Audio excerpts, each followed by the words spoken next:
नमस्कार दोस्तों, हार्दिक स्वागत है आपका बीए इंस्टीट्यूट यूट्यूब चैनल पर। आज हम इस वीडियो के माध्यम से चर्चा करेंगे फ्रांस की क्रांति के बारे में। ये video BA fifth semester sociology वालों के लिए बहुत ही महत्वपूर्ण होने वाली है। खास बात ये होने वाली है कि आपको क्वेश्चन के साथ साथ आंसर भी बताए जाएंगे। दोस्तों, अगर आप फिफ्थ सेमेस्टर में हैं और आपने अपने एग्जाम के लिए कुछ भी नहीं पढ़ा है अभी तक, तो ये प्ले लिस्ट आपके लिए बहुत ही महत्वपूर्ण होने वाली है। इस प्ले लिस्ट के माध्यम से मैं आपको BA fifth semester sociology paper 1 के सभी मोस्ट इंपॉर्टेंट क्वेश्चन बताने वाली हूँ, साथ ही उनके आंसर भी आपको बताने वाली हूँ। तो वीडियो स्टार्ट करने से पहले अगर आपने अभी तक चैनल को सब्सक्राइब नहीं किया है तो चैनल को सब्सक्राइब करके वीडियो को लाइक जरूर कर दें। क्लासिकल सोशियोलॉजिकल थॉट आपके पेपर का नाम है, यानी हिंदी में प्रतिष्ठित समाज शास्त्रीय चिंतन। इसी के बारे में आपको जानना है। ये फिफ्थ सेमेस्टर पेपर 1 में देखिए, सबसे पहले मोस्ट इंपोर्टेंट क्वेश्चन हर बार एग्जाम में आता है और आने वाले एग्जाम में भी आएगा। तो क्वेश्चन है, फ्रांस की क्रांति के प्रमुख कारणों की विवेचना कीजिए। मतलब दोस्तों, फ्रांस की क्रांति के बारे में कम पूछा जाता है। फ्रांस की क्रांति के जो प्रमुख कारण है उनके बारे में सबसे ज्यादा चर्चा की जाती है और ये क्वेश्चन एग्जाम में जरूर आता है। चलिए इसका आंसर देखते हैं। एग्जाम में देखिए, मैंने आपके लिए ये आंसर एग्जाम जैसी शीट पर ही लिखा है। तो जिस तरीके से हैंडराइटिंग मैंने की है, इसी तरीके से आपको अपने एग्जाम में हैंडराइटिंग शुरू करनी है। सबसे पहला हेडिंग है आपके सामने, सामाजिक असमानता। इसमें आप लिखेंगे, फ्रांसीसी समाज 3 वर्गों पादरी, कुलीन, आम जनता में विभाजित था। पहले 2 वर्ग विशेष अधिकारों का आनंद लेते थे, जबकि तीसरा वर्ग आम जनता अत्यधिक करों और शोषण का सामना करता था। यानी फ्रांसीसी समाज में 3 वर्ग थे, पादरी और कुलीन और आम जनता। देखिए, जो शुरू के जो 2 वर्ग थे ये तो विशेष अधिकारों का आनंद लेते थे, और जो तीसरा वर्ग आम जनता, इन पर अत्यधिक कर था और इनको अत्यधिक शोषण का सामना करना पड़ता था। नेक्स्ट हेडिंग है आपके सामने, आर्थिक संकट। इसमें आप लिखेंगे, फ्रांस की सरकार वित्तीय संकट में थी, विशेष रूप से अमेरिकी स्वतंत्रता संग्राम में समर्थन देने के बाद से इसने करों में वृद्धि और जनता पर आर्थिक बोझ बढ़ाया। आर्थिक संकट भी फ्रांस की क्रांति होने का एक प्रमुख कारण था। अगला हेडिंग आप देखेंगे,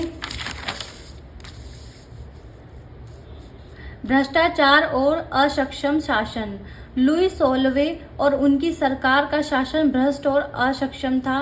निर्णय लेने में देरी और गलत फैसले आम थे, जिससे जनता में असंतोष बढ़ा। ये भी एक प्रमुख कारण था फ्रांस की क्रांति होने का।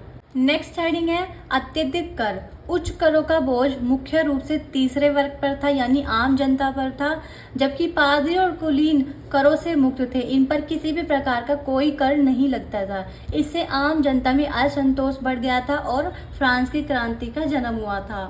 देखिए नेक्स्ट हेडिंग है, प्रबुद्ध विचारक। जॉन लॉक, रूसो और मोंटेस्क्यू जैसे प्रबुद्ध विचारकों के विचारों ने स्वतंत्रता, समानता और बंधुत्व के सिद्धांतों को बढ़ा दिया। इन विचारकों ने जनता को राजतंत्र के खिलाफ जागरूक किया।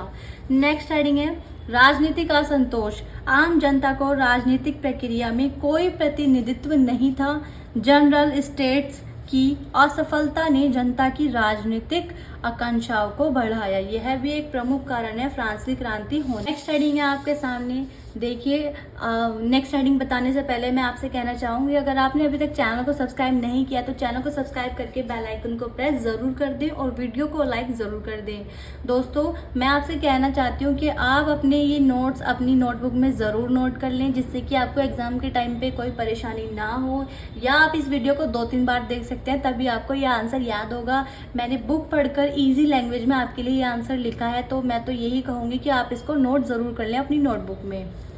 देखिए, हेडिंग है, महंगी जीवन शैली। लुई 16वें और उनकी पत्नी मैरी एंटोइनेट की महंगी और विलासिता भरी जीवन शैली ने जनता में रोष पैदा किया, क्योंकि वह आर्थिक संकट के बावजूद भी ऐशो आराम में जीवन बिता रहे थे। यह एक सबसे बड़ा प्रमुख कारण है फ्रांस की क्रांति होने का। इसके बाद राजनीतिक और कानूनी असमानता।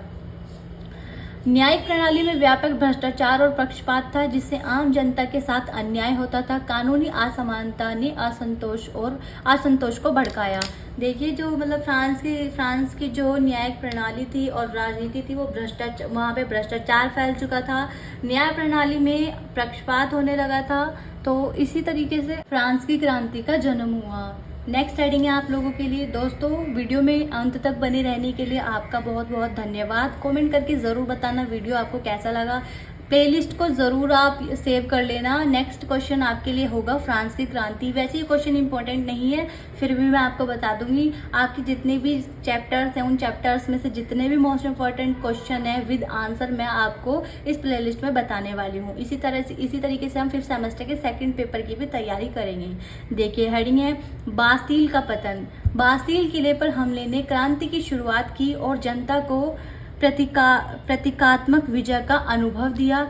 यह घटना राजतंत्र के खिलाफ जनता के रोष और शक्ति का प्रदर्शन थी। दोस्तों ये है एक आखिरी प्रमुख कारण है फ्रांस की क्रांति होने का। इसके बाद आप जितने भी आपने हेडिंग लिखे हैं इनके बारे में थोड़ा सा बता सकते हैं, या फ्रांस की क्रांति से क्या परिवर्तन हुआ उसके बारे में बता सकते हैं। अगर आप ना चाहें तो ना भी बताएं। अगर आप इतना लिख देंगे जितना मैंने आपको हेडिंग्स बताए हैं और इस तरीके से लिखेंगे हैंड राइटिंग जैसे मैंने आपको बताई है, तो आपको इस क्वेश्चन के पूरे नंबर मिलेंगे। वैसे अगर आप इस तरीके से अंत में अपना जो कंक्लूजन दे के आते हैं उससे आपकी कॉपी का प्रेजेंटेशन बहुत ही अच्छा जाता है एग्जामिनर पर। में आप लिख सकते हैं इन कारणों के समायोजन ने फ्रांस की क्रांति को प्रेरित किया, जिससे फ्रांसीसी समाज और राजनीतिक संरचना में महत्वपूर्ण परिवर्तन हुए। देखिए क्रांति के बाद से फ्रांसीसी समाज और राजनीतिक वहाँ की जो संरचना थी उनमें बहुत ज़्यादा परिवर्तन हुए, जो जरूरी परिवर्तन थे। मतलब सभी कुछ लगभग वहाँ पर सुधार होने लगा। जैसे वहाँ पे भ्रष्टाचार और पक्षपात फैला हुआ था, सामाजिक असमानता थी, वो सब वहाँ पर ठीक हो चुका था फ्रांसीसी क्रांति के बाद। दोस्तों वीडियो में अंत तक बने रहने के लिए धन्यवाद। मिलते हैं अगली वीडियो में।